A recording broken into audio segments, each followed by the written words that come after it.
Apa sih motivasi Bapak menjaga lingkungan, khususnya hutan mangrove yang ada di desa Bapak? Jalan untuk motivasinya yang jelasnya yaitu suatu untuk hutan ini kan memang untuk penahan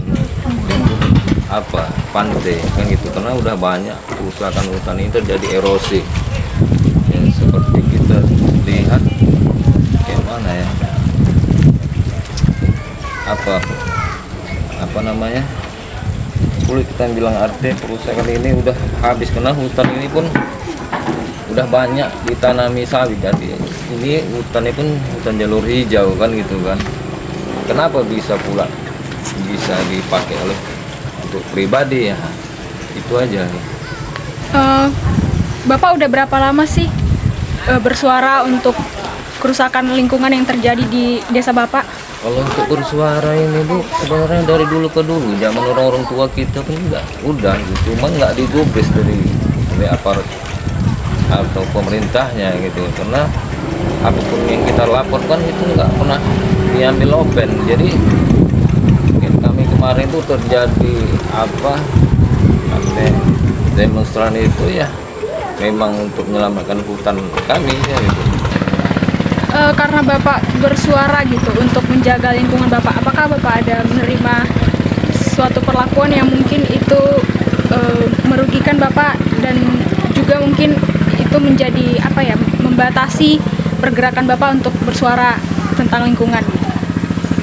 Kalau masa bersuara untuk lingkungan ini bukan dibatasi ya, arti katanya bisa kita bilang kayak mana Bu, kami itu udah lelah juga untuk masalah hutan ini yang kami mau selamatkan kan gitu, untuk masyarakat ya, karena di sini sejak terjadi kerusakan hutan ini banyak yang dirugikan, seperti ya kepiting udah susah kan gitu, sungai pun dangkal gitu kan. Jadi yang kami bersuara untuk di pemerintah ini kayak acuh nggak acuh gitu. Bahkan kami pun ribut atau sampai kami pun diintimidasi kan gitu, dikriminalisasi gitu kan. Jadi masyarakat sebagian agak udah takut gitu, karena pelindungan hukum dari pemerintahnya kayak nggak peduli lah. Nah, itu. Boleh ceritain Pak, kapan dan bagaimana mungkin mereka itu mengintimidasi atau mengkriminalisasi Bapak atau mungkin juga teman-teman Bapak gitu? Ya, seperti yang kami lakukan kemarin, kami larang mereka bekerja dengan alat ekskavator, ya kan. Bahkan alat ekskavator itu kita tertangkap juga masa itu, dan kami ajukan juga dari Kak Polres, tak ambil open, terus kita ajukan juga dari pihak Polda. Udah tertangkap itu ekskavator, kok mafianya nggak ketangkap? Ini jadi pertanyaan kita. Terus yang jadi pertanyaan kita Bu, kayak masalah yang ada yang perusak di situ, ada kami acara demonstran atau kayak mana kita bilang ya, sampai kami pun bisa dikriminalisasi, sampai ditangkap, diponis seperti kami bersalah, sedangkan kami menyelamatkan hutan negara kan gitu kan. Nah, itulah ya Bu yang terjadi. Bagaimana cara-cara mereka menangkap Bapak? Ya, waktu mereka menangkap kita itu ya kita terkejut juga kan, tuh tiba-tiba pagi sekitar jam 9 jam 10 pagi ya, kita tengah tidur itu, terus mereka datang, ada 3 mobil masuk dari pihak Kapolres.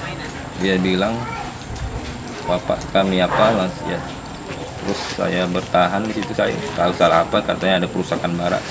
Tahu saya nggak terlibat perusakan bara, itu kan masa, cuman yang saya nggak untuk keadilan itu saya ditangkap seperti kayak 30 SPKI kan gitu, kan pasti ada surat panggilan pertama dan panggilan kedua kan gitu Bu kan, karena saya bukan TO, bukan BD narkoba, kenapa kita ditangkap kayak seperti kayak mana ya, bukan manusiawi itu. Nah itu yang kita minta keadilan Bu. Ditangkapnya itu nggak manusiawi maksudnya gimana Pak? Ya kita nggak dipaksa kan gitu. Yang kesalahan apa yang kita buatkan itu, setahu saya nggak ada, sedangkan mereka perusak hutan dan kami melindungi hutan, kok kami pula ditangkap kan gitu kan. Setelah Bapak ditangkap akhirnya gimana? Ya akhirnya prosesnya ya kita ditahan sampai lebih kurang 5 bulan masa itu Bu. Ya, yang cukup sengsara lah, disiksa sampai tidur kamar mandi kan itu kan. Nggak layak saya rasa, karena rasanya nggak, sampai saat ini saya nggak terima itu Bu. Dan saya di sini menuntut dari pihak pemerintah tolong tegakkanlah itu keadilan itu kan, karena banyak kerugian yang kita alami waktu dalam penjara itu. Boleh diceritain Pak kejadian-kejadian apa yang mungkin dialami selama di dalam penjara?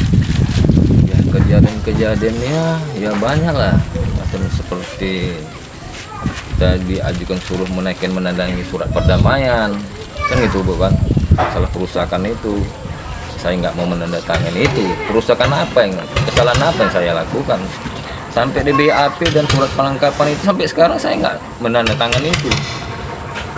Ini yang jadi pertanyaan saya, kok saya naik ke P21 itu kejaksaan, kok bisa itu, ada apa sebenarnya di sini kan itu. Nah jadi itu yang saya mau, sampai sekarang saya nggak terima itu atas penangkapan itu. Itulah. Karena adanya penangkapan itu apakah mempengaruhi motivasi Bapak untuk menjaga lingkungan? Maksudnya apakah mungkin itu akan mengurangi tindakan Bapak untuk peduli dengan lingkungan? Saya sampai saat ini nggak akan mundur dan nggak akan gentar masalah hutan negara ini, apalagi itu masyarakat yang punya, apalagi itu tanah nenek moyang kami, dan mau membuka kampung itu kita tahu bahasanya keturunan keluarga atau nenek leluhur kami kan itu.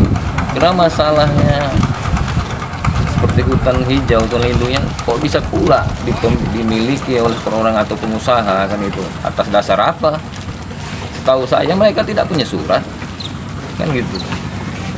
Nah, itulah Bu. Setelah banyak kejadian-kejadian itu, apakah Bapak ada melihat harapan yang lebih baik untuk lingkungan, atau mungkin apa yang menjadi harapan Bapak ke depannya? Ya kalau harapan saya yaitu ada yang mana tanah-tanah zona hijau atau yang dipakai itu, ya itu harapan kita ya kembalikan ke masyarakat atau dikembalikan ke pemerintah. Dan itu kalau bisa dikelola oleh masyarakat, yang apa mau ditanam atau segala macam, bukan harus dimiliki kan itu.